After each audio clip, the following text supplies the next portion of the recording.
Morning, everyone. Today is Wednesday, December 13th. The time is 8:01 a.m. and we are calling to order the General Government Committee. Our first standard order of business is just roll call, joined by Councilmember Leatta Dalhoff. I'm Councilmember Michael Althauser. I believe Councilmember Kathy will be joining us shortly, and we will be sure to note that when she joins the webinar. But we do have quorum. So we have the ability to go ahead and get started. The first action item is approval of our meeting minutes from the GGC meeting on October 11th, 2023. So motion to approve the minutes. So moved. And I will second the motion, or motion made by Councilmember Dalhoff, and I will second the motion. All those in favor, please signify by saying aye. Aye. Aye. Those opposed, the motion passes. Our first substantive item looks like it's going to be Austin's going to help us walk through it, but I don't think he's able to join the webinar quite yet. I see two Brads, so so maybe one of them is Austin. Yeah, one of them is Austin. You're going to have to figure out which one. Okay. I'll note that Councilmember Kathy is here as well, so we have a full contingent this morning. But Austin, the first item is about regarding our 2025 comp plan update regarding economic development. Are you able to help us walk through that? Did we just lose him? We might have. I'm working with him right now, so we might want to move to the next item first. Okay, that sounds great. So the second item that we're going to pivot to and then come back to economic development is the agenda item for lands for public purposes and utilities, and Erica Smith Erickson is going to help us navigate that this morning. Yes, hello, good morning, everyone. Let me get my presentation up for you guys. Oh, and Michael, if you could promote Austin, he is in the attendees. Yeah. Don't see anyone in the attendees list. Oh, there he is. It looks like I don't have the ability to promote. Someone else might have to do it. When I click on Austin's name, it doesn't, there should be a little tab that pops up that allows me to promote, but it's not allowing me to do that. Okay, I'll work with Marnie on that then. Okay. So Erica, we see your presentation, but we see it in your mode. So we see like notes on the side as opposed to presentation mode. Okay, thank you. I stopped sharing, so let me try that again.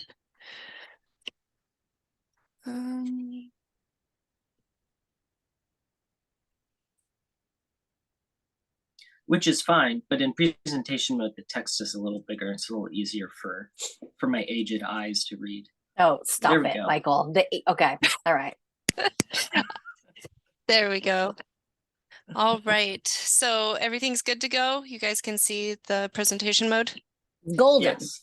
Perfect. That's great.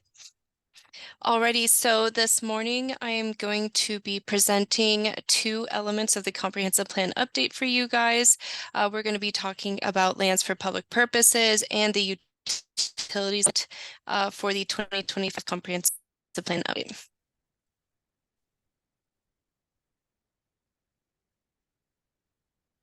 The intent of today's presentation is to discuss Growth Management Acts, lands for public purposes, and utility element goals. We're going to talk about the current version of the elements, consider specific issues for the elements for the update, and consider how to incorporate diversity, equity, inclusion throughout, and discuss the guidance materials we will be using for the update. Growth Management Act capital facilities goals. The State Growth Management Act requires that the city demonstrates that each element in the comprehensive plan meets the relevant 15 planning goals contained within the act. For both elements, we are going to be focusing on urban growth goal, which encourages development in urban areas where adequate public facilities and services exist or can be provided. in an efficient manner, and public facilities and services, ensure those public facilities and services necessary to support development shall be adequate, because this is for the next 20 years. So the 2016 lands for public purposes element, it's an inventory of existing capital facilities owned by public entities, forecast of the future needs for such capital facilities, proposed location and capacities of expanded or new facilities, and included are maps showing the location of our existing capital facilities owned by public entities and essential public facilities siting. Lands for public purposes also include those facilities owned, operated, franchised by unit of general or specialized local government for the health, safety, and general well-being of citizens. Another term we call it is capital facilities. We have some examples on the next slide. So capital facilities, what are capital facilities?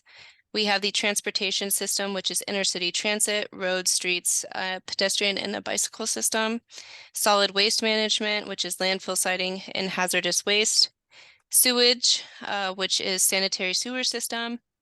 The stormwater systems and facilities, which includes improvements to our city stormwater. And the stormwater program and groundwater monitoring.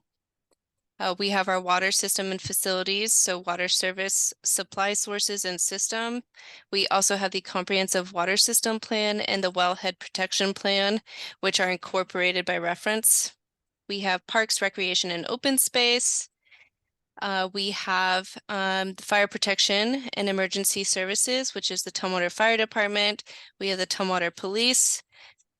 School facilities includes Tumwater School District and the Olympia School District. Library services, which would be our Tumwater Timberland Regional Library, and city facilities. So that includes City Hall, the mayor, the city administration, city attorney, and all of the departments within.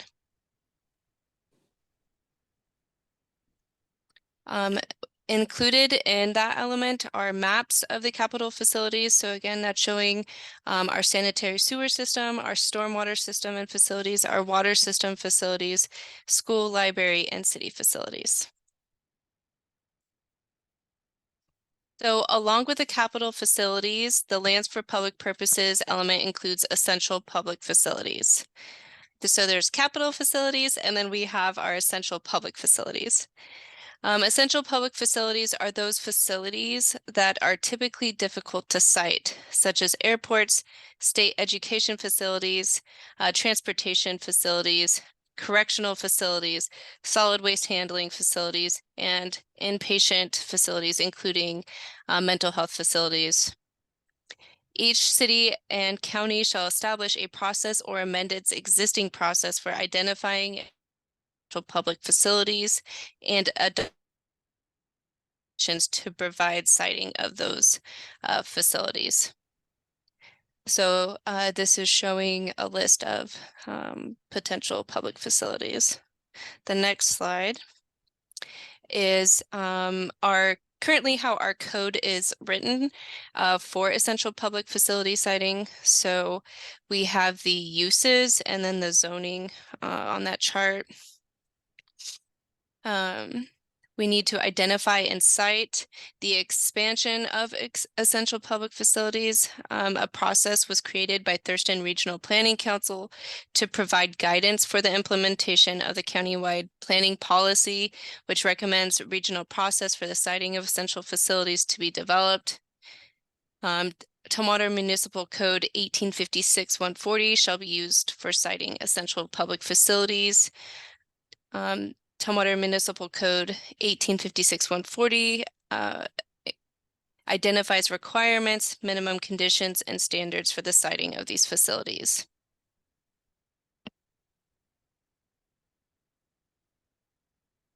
We're moving on to the utilities element.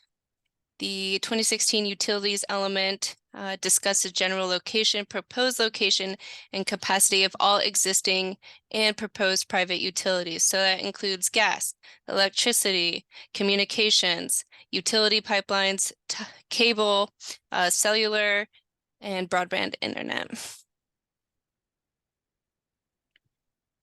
So this is an example of a utilities map. Here it's showing our gas and electric lines for the city of Tumwater. Also power lines and fuel. In 2025, these are some of the key topics to address as part of the 2025 update. These are only some of them. There is a more definitive list in the staff report. So we have address organic management facility siting, such as composting, and that was House Bill 1799. We need to update inventory and projected needs for public buildings, facilities, and services for the next 20 years. We need to update city and urban growth area 20-year population forecasts, and update provisions for protection of the quality and quantity of groundwater use for public water supplies. Can I ask a question about this slide? Yeah. For updating inventory and projected needs for public buildings, so does that update, would that cover kind of a shift away from using, like the city's new buildings were shifting away from using natural gas for things like heating to try to go more electric when the city creates new buildings. Is this sort of what that would would this cover a shift to things like heat pumps and trying to take into account the impact that would have on our utility grid? Like, I guess I'm just sort of curious how climate kind of fits into this portion broadly. I'll answer that. Yeah, that'd be great. So that's actually a really good question. What the requirements are on the state side are just identifying that we have, say, the facility to accommodate that particular use, not necessarily how it's run or how it's managed. But since we're also preparing the climate element, my gut suggests that we'll probably be addressing some of that as part of the new climate element in terms of what city services are and how we're going to be dealing with that. So, so for example, currently we don't address what power we draw for that as part of this element. We'll probably do that as part of the climate element and probably reference that here. Okay, so this is more focused on what the grid looks like broadly rather than individual uses on a granular level. Correct.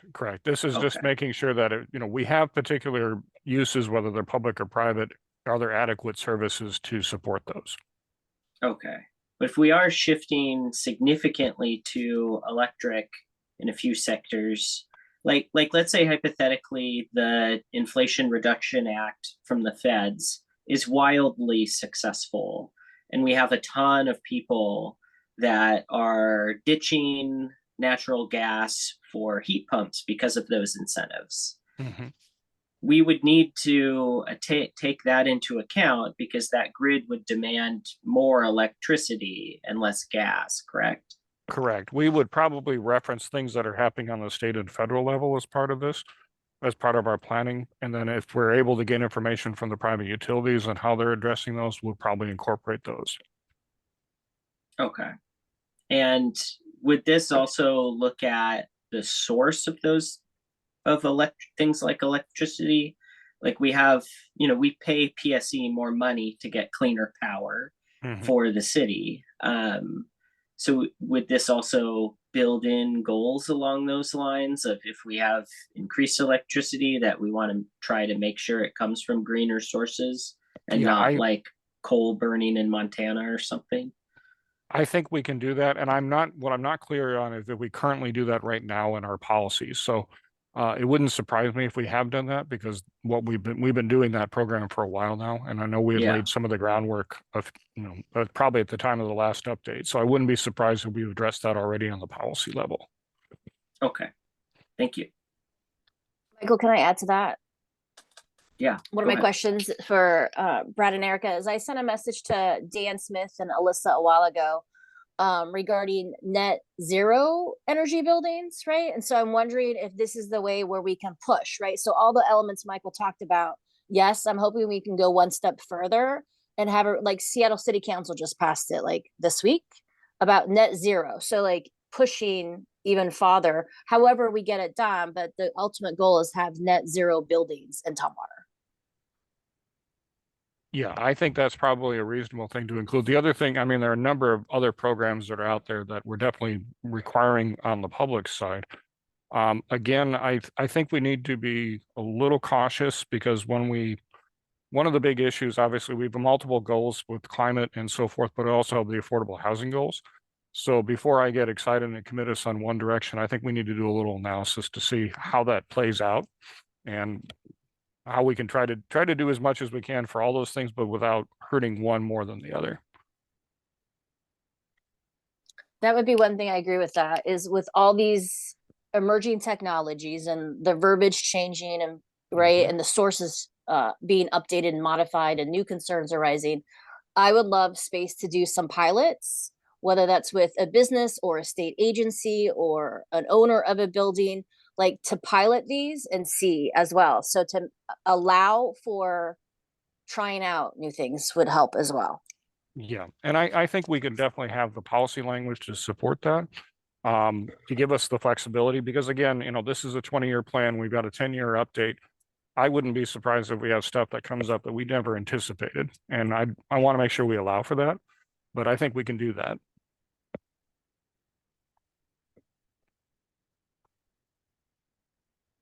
Thank you, Brad.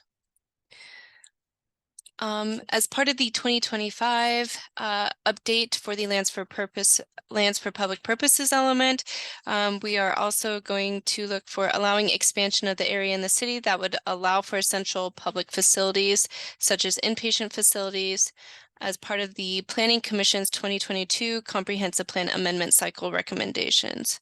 We're also going to be taking a look at the Group A Water System Plan and how it must include climate resilience element. Must include the climate resilience element if initiated after June 30th, 2024.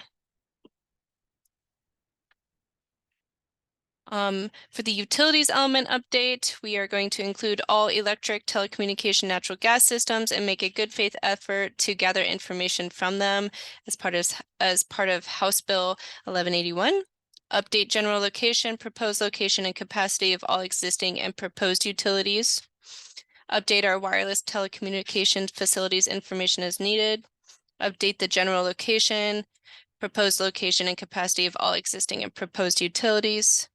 And incorporate provisions of the updated 2023 hazard mitigation plan as appropriate once adopted, and update our maps.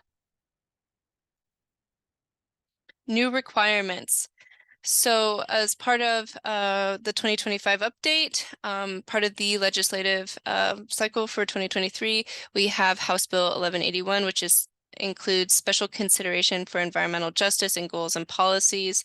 And we are going to address organic management facility siting, which is part of House Bill 1799. So that includes composting facilities.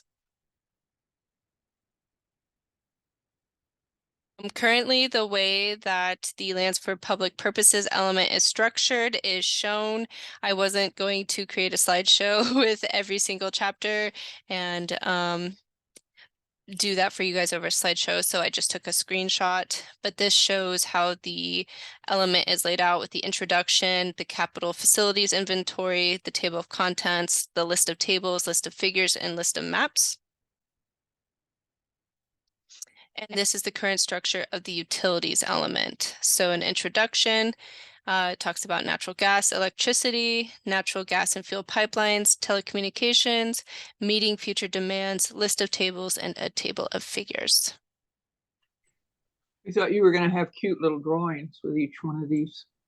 Oh, next time. Okay. I'm not much of an artist, so. You got to entertain the kids along the way. Yeah. So a link to the current lands for public purposes and utilities element is located within the slideshow. You can also find it on our Tumwater Comprehensive Plan webpage. It's going to include both of the elements on the webpage, so you can find it online. Guidance materials. So the materials we're going to be using as part of the update for both of the elements is going to be the periodic update checklist for fully planning cities from the Department of Commerce, which was published in March of 2023. A guide to the periodic update process under the Growth Management Act, another Department of Commerce document. And we are going to be looking at capital facilities planning and building cities in the rain, watershed prioritization for stormwater retrofits. Our next steps would be to complete the gap analysis, which we're currently doing. And then we have a general government committee briefing. Oh, sorry, that's today. We're going to be meeting with Public Works January 18th of 2024. For comments and contact information, you can contact Brad. We also have our comp plan email and our webpage online. So that includes my presentation for you guys. Great, thank you so much. Do any council members have questions or before we move on?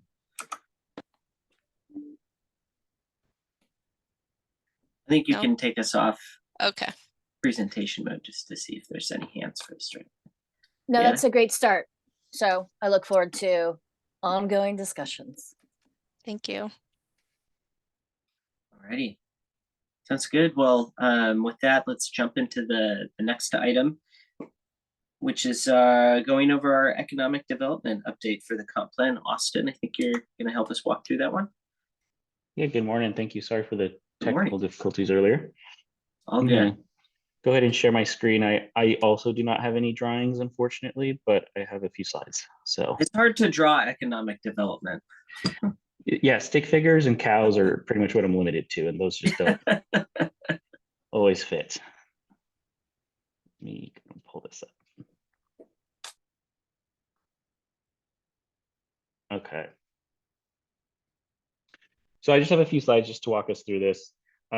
Just a sort of formal reminder here, you know, the economic development plan is an element within our comp plan, and with that required update, we're also looking at rolling out a refocused and a refreshed economic development plan. And so I'll walk through a little bit of what that may look like, and then the next steps ahead in a timeline. So if you've reviewed our economic development plan, I'm not going to read through all these, but there are 9 main goals. And then within each of these goals are sub goals and prioritized goals. And there's just a lot in there. And I think when we look at the most recent plan, which was from 2019, that was in a pre-pandemic world. So, you know, things have sort of shifted. And also, you know, as we look at our goals, some of them are just less relevant than 2019, and some are more relevant. And so I think we're busier than ever, as you know, at the city. And so part of what we want to do in an updated plan is refocus on what our priorities are now, given limited resources and the opportunities that are a little more time sensitive than others. And then also look at what we can take off the plan because the work's been done, which is an exciting thing to do when you can cross something off. There are several of these goals that are just ongoing activities within any economic development program. And so I think thinking how to reframe those, you know, maybe taking another look at our mission statement, things like that. And then also we make a lot of assumptions based on the data workbook that's in the plan. And the data workbook is just out of date, right? From 2019 till now, what has changed? Maybe some things have stayed the same. And so we'll be looking to hire a consultant to help us refresh that data workbook so that we're making the most evidence-based assumptions we can and aligning that with feedback we're getting from the community, from the organization, so that our goals are as relevant as possible. Could I ask a question about one of those? Mhm. Number 4, make strategic use of the brewery properties and surrounding brewery district to strengthen our base. Is that, does that include what we don't own? Yes. Yes. So really, I think it refers to the brewery district and continued efforts to work as partners with privately owned sites. So brewery district means all the area around that goes up to Safeway and all of that. When we see that, is that what that means? Correct. Yeah. So economic development in the district where the brewery is. That's a question that sometimes people ask when they see something, because they're so hopeful that we're gonna be able to do something actually with the brewery. And it's discouraging for them to hear, no, we're just gonna work around that. Because, we don't have any go ahead or we don't have any communication with the owner that would change that right now. I don't know. Is that a good way to answer it? I think I personally feel the frustration. I also hear it from community members consistently. Even before I had the job at Tumwater, I heard about that frustration. I understand it. I will say, we continue to be in regular contact with the owner, and with the recent ecology settlement, we're hoping that creates some more flexibility and some movability for redevelopment. And also, as we've talked about, we have some exciting grants to apply towards the brewery district and starting that redevelopment journey. The brewery district is, like, as you mentioned, is broader than people think, right? They think of just former active brewery properties, but it really is bigger. And the craft district was a result of frustration with not seeing more activity within the brewery district, and we're continuing to see more investment adjacent to the brewery sites and more interest in redevelopment of those sites. So I'm optimistic about it. I don't think it will happen overnight, but I still think it's an exciting time to be at Tumwater, and that over the next few years we'll see a lot of progress within the brewery district. I wish we knew even the slightest direction that Patel's going in. Yeah, I think it's just continuing to work with him as much as possible and keep a productive relationship there. That's good. Okay, I just, people see the brewery, you mentioned the brewery or the brewery district. And it just prompts some of those things, but we have things around that to talk about, and that we're continuing to plan. I do think, as we look at this list of goals, that's one of the ones that will really rise to the top as a priority, given some of the time sensitive funding we have, and just how it continues to be a priority for the city and the community. Everything on this list is important. It's just, I think we as we update the plan, need to think about where we're going to focus our resources to have the greatest impact. Yeah. Thanks. Yeah, I think that's a great point, Joan. And this is on here as a goal. It also almost seems like a strategy for achieving redevelopment of the old brewery itself, because the more robust the surrounding areas are, the more attractive it is for a potential developer to look at that site and see the potential there. So this seems like both a goal and a strategy in that sense. But. It does. I agree. Can I add to this since we're on the slide, Austin? I'm wondering, like, when you're zhuzhing, it's my word for the day, zhuzhing these and changing the order, right, and updating and modifying, if we could also spend more time on number 3. Like, personally, I don't want to grow it, right? You want to stay in the zoning that we have, and I'm wondering if we can update that verbiage. I've been, like, talking to Megan Feiss at Pack Mountain, right, about modern manufacturing and, like, adding the elements of clean and green and defining that within our city. And so I would love that opportunity to have that discussion for that element regarding manufacturing and what that looks like moving forward for the next 10 to 20 years. I appreciate that. It's a good point. And zhuzhing is a good word for, in general, what we're looking to do with this. And I think, we'll look at grow and what that really means, right? Does that mean size? Probably not. It means a lot more than that. And so we're continuing to have really good conversations with Pac Mountain and the EDC and the chamber around how to meet the needs of our growing workforce and our future workforce and things like that. I think the good thing is many companies realize it's in their best interest to be as sustainable as possible, to be as good to their employees as possible, and to be more modern. And I think we're starting to see that as folks move into Tumwater and invest in Tumwater, which is exciting because it means the market has shifted in a really good way. Well, we looked at the, that survey last night at the joint meeting with Planning Commission, right? And the percentage that are replying that are owners. We're missing demographics of renters. We're also missing demographics of income, right? And the types of jobs, right? And so if we want to be inclusive, what does that look like? It should be every type of job, right? Not just one that requires a bachelor's or a graduate, right? But also all those ebbs and flows of your life and where you're at, right? So I appreciate that, Austin. Thank you. Thank you. Austin, also last night, I brought up anyway, and I saw a few heads nodding. We couldn't see the heads of the people at the table real well, but nodding when something like growing our light industrial manufacturing sectors or whatever, I would think that one of the big things that would come into that would be water usage. And that environmental piece of it.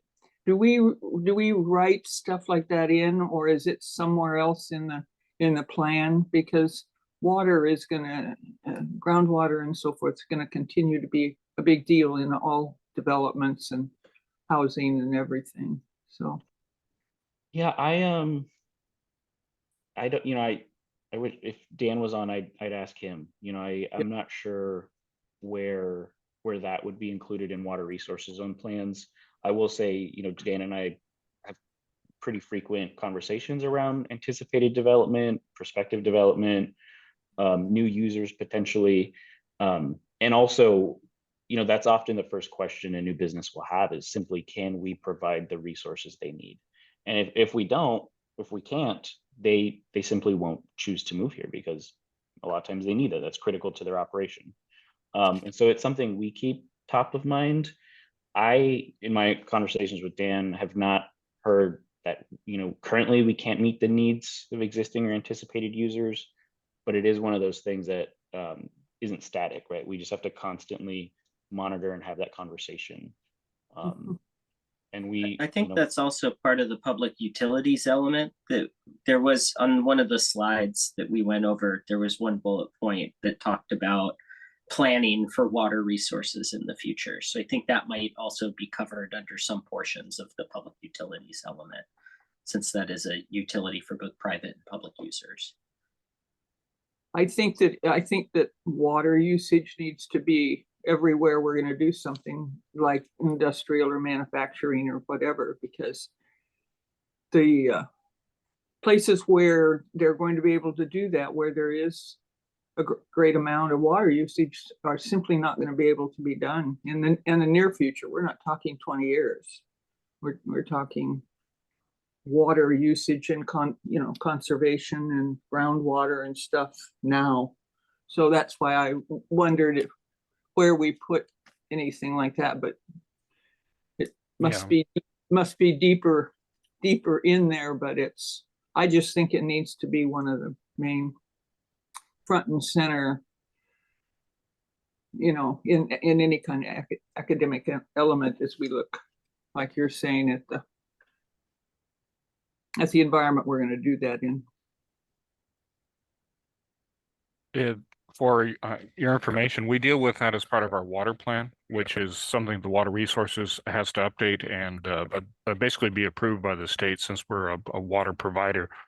So what we're doing is drawing on the information that's in the plan, and we'll also be anticipating, I believe, talking with Dan, that they are looking at another update probably shortly after we finish the comp plan update. So the quantity and how we're getting it and all that is addressed in those plans. But based on the information we have now, based on the direction that we're probably going in, what we anticipate and what we've said we have available is still the case. We're not, there's not a dramatic change in what we have.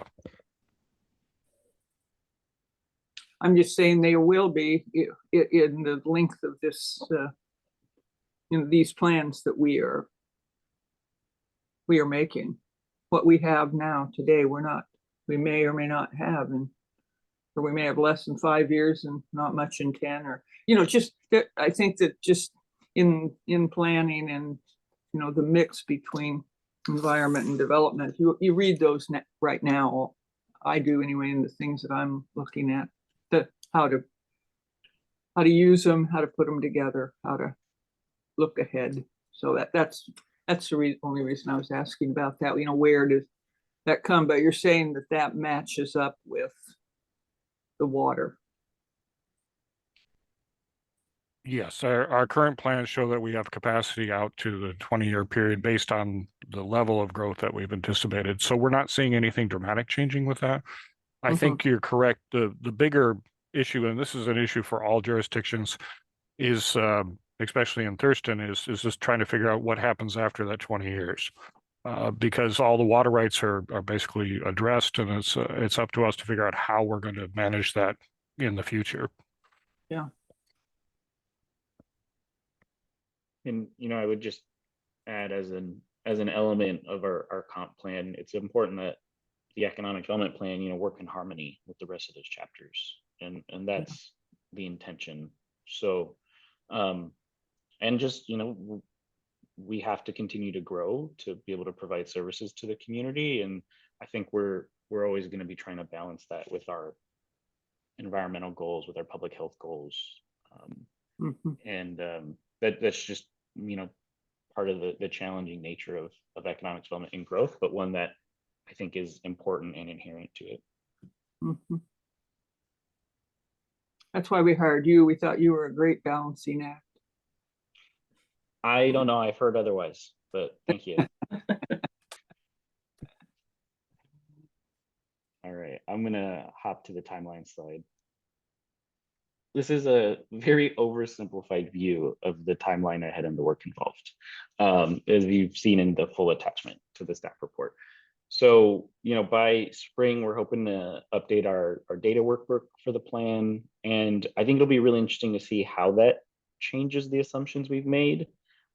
Things have just continued to be unpredictable since the pandemic. And even now, we're not truly out of the pandemic, right? Like the market and the economy and our community members are still very much dealing with the consequences of the pandemic. So curious to see what that looks like. We'll look at adding any new initiatives, removing completed initiatives or those no longer relevant. And then we'll continue to gather feedback from stakeholders and partners.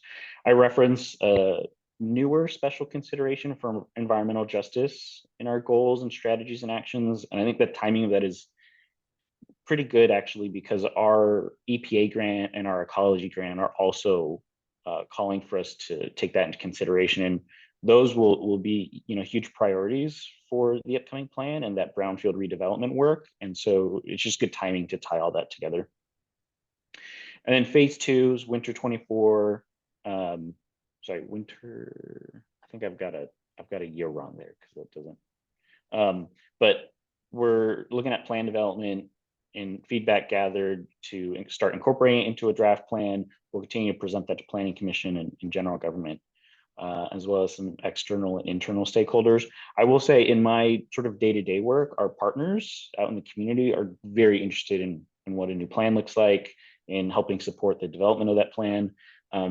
As we mentioned in a previous item at council around the EDC standard services agreement, we're going to be working with them to convene some business roundtables, so we can continue to gather that feedback directly from who often are the clients for our economic development program, and make sure what we're addressing and including is relevant to the challenges they're facing. And then phase Austin, 3. can I ask a question on that really quick? When you, pardon me, when you asked about talk about the businesses, is it going to be Tumwater focused like those in Tumwater, or is it expansive to all of Thurston County? No, it will be Tumwater businesses. Thank you. Yeah. And then phase 3 through June 25 will end up in the adoption of an updated plan, and we've got a Growth Management Act deadline there to meet. So we'll get it done. And I think to your point, Leota, the roundtables will hear specifically from Tumwater businesses, keeping in mind some of the regional challenges so that we can continue to be a place where businesses from outside Tumwater still want to come and invest in. Right. But That's what I was thinking about, Austin, with you, all the work you're doing and the touch points that you're making and the relationships you're building. It is always interesting when we're in other intergovernmental committees, what we hear from people inside Tumwater, right? It's always contrasted with what people's view of Tumwater from other jurisdictions. And it'd be interesting to marry those two or try and build the gap of like changing the negative connotation sometimes that comes across as negative of other jurisdictions. And so how do we also bring people in, like the whole recruitment and retainment juggling act that you have? So it would be interesting to not lose sight of those factors as well, which I know you won't. yeah, no, I appreciate that. And the best way to do recruitment is to help your existing businesses retain and expand.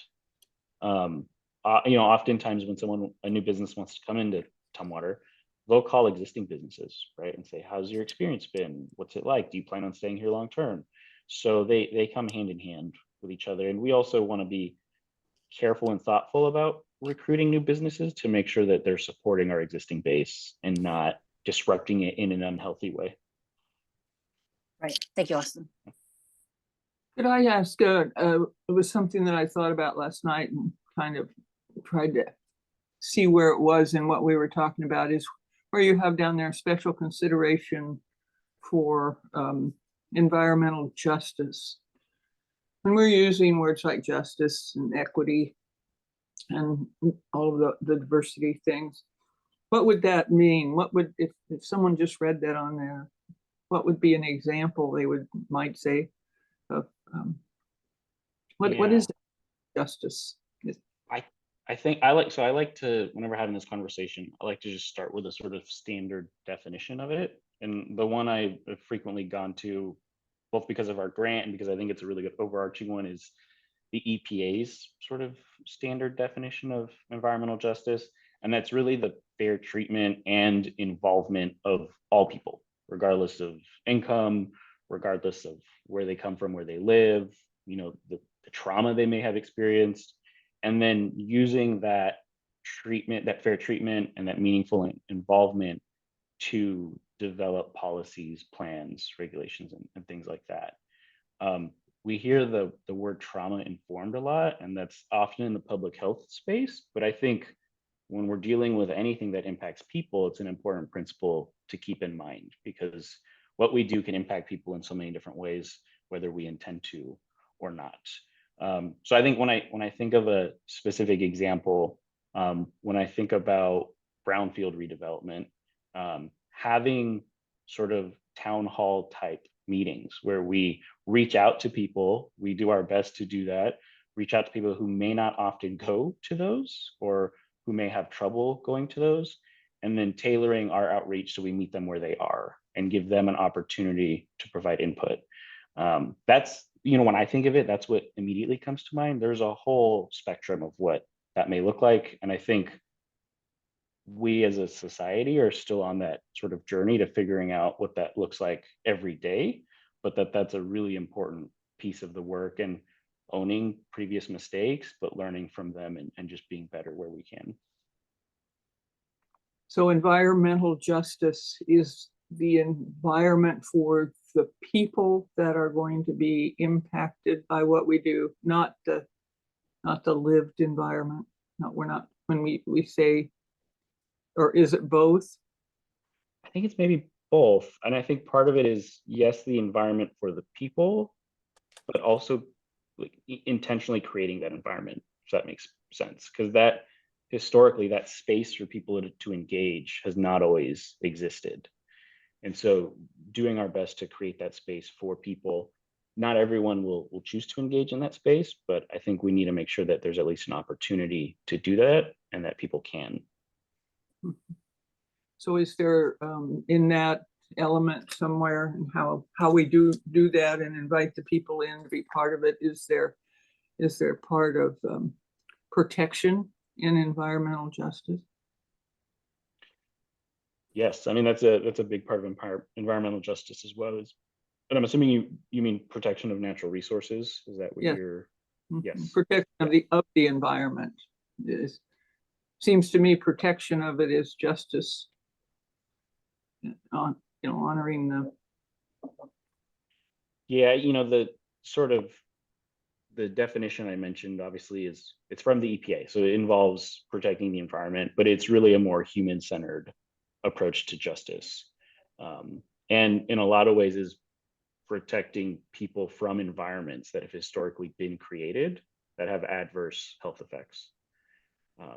If that makes sense. I feel like I'm starting to confuse myself with some of the semantics here, but you know, we have some equity language tied into our current plan, and I think with the work as a whole the city's doing, you know, looking at how to formalize that, how to operationalize that within not only this chapter but the other chapters is an ongoing conversation and piece of work. Yeah, like the archetype that always comes to mind for me for environmental justice is in like in South Seattle was some of the cheapest housing and historically a redlined portion of the city where historically that's where communities of color existed because it was legally the only places where a lot of people could own property. And then the state put a highway right next to it, which has led to statistically verified higher rates of lung cancer and asthma and other ailments that have resulted from the built environment that were imposed upon specific communities that lacked access to, that institutionally lacked access to power and the ability to influence those policies. And so I think like what I think of it, what it means to me is recognizing like the injustices that have happened, trying to fix those, and then also preventing similar future injustices from occurring by having a more inclusive and informed process and being deliberate about ensuring equity in terms of things like, I don't know, where those environmental detriments are located or if they're not located at all because of the impacts they may or may not have. I know in some areas, one of the things that they had done under the rubric of environmental justice and equity was into some of the areas, Michael, like you're referring to, and as a health element also was to create open space and build parks and plant trees and give people an opportunity for shade and places to exercise and things like that. So I think that's just always important to keep in mind. And if we made a mistake by putting them too close to the freeway, maybe on the other portion of their, you know, plot, so to speak, there. We look and see and we create, you know, an environmental place. But it also means that when we're looking at doing new places and new things that we protect for those reasons also. I like the nuances of all of that, right? Like Austin, you know, references the EPA definition. That's a great baseline to start with. And I love is like we have an opportunity with these comprehensive plan elements to really tailor it to the uniqueness of Tumwater and make it applicable to Tumwater, right? So we have all these examples of federal, state, local. Now we can take all that and Austin could judge and see what's applicable for Tumwater and everything that goes back to, I'm just gonna use that all day today. I love that word. Even with our trees, right? The spaces and places that we have, right? Like it all comes down to all those elements and it comes down to the exposure of people and preserving and protecting and how we define that. So it's a great opportunity to update because a lot of things have changed since we've last done this economic development. So it's an exciting opportunity. Leetta, for the purposes of the minutes, how do we spell zhuzh? Is it J-Y-U-J? It's Z-H-U. Zhuzh. Z-H-U? It was just in a crossword puzzle. There's a couple different ways to spell it. It doesn't end in a J, it's not Z-H-U-J, anyway. But. Well, that's the reason we have to update this then. Z-H-U-Z-H. Zhuzh. Is that why I had a lot more J's in my version. Yeah, me too. So is that why we're having to update, Leetta, because we're changing the language? But yeah, we just have to be careful. Too much zhuzhing could cause people to get dizzy. Turned around. So as we've been having the discussion, I've been thinking, like, if I had 2 minutes to tell someone what environmental justice is about, what is it? Because I think this whole conversation was good, but maybe overwhelming to someone if they asked what's environmental justice. I think it's the concept of doing things with people and not to people, right? And too often people have things done to them without the opportunity to say otherwise or be part of that process. And I think that's something that's important for the plan as a whole, not just, one project within it or one chapter of our economic development plan.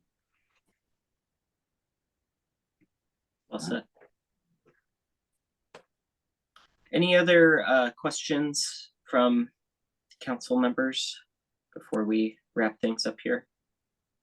I'm good. It's Good fun start. Thank you, Wednesday morning. Austin. Yeah, Thank thank you. you. Appreciate It's a it. great Yeah. presentation, exciting work. Yeah. Well, that brings us to the end of our agenda. I don't think there are any other additional items to add or discuss. So with that, I will. Wait. Go I ahead. thought we were supposed to decide who our leader was going to be. In each of the meetings of the new time, is it now? Do we do it now or do we wait until January? January, because we don't even know if we're going to be assigned to this committee. Yeah, we might. I I might might get get kicked kicked off off. at this rate. I don't know, but I think I'm going to lose my other one. I believe it's scheduled for either the end of January or the beginning of February. Oh, really? I thought I was in. I just was excited because I knew who I was going to vote for. well, I think we'll have to hold off to make sure that It's the same Leah people. and I don't get booted off the committee between now and then. But And in case I do, I would have already been able to vote, see, so on. Oh. Okay. Maybe all of us will be removed the way Yeah. we're going. maybe starting fresh in 2024. We'll send back a message. Good luck. All right. Well, thanks everyone. I think with that, we'll call it adjourned on hopefully what is not our last GGC meeting. Our time together. We'll see. Time will tell. All right. Thank All you. right.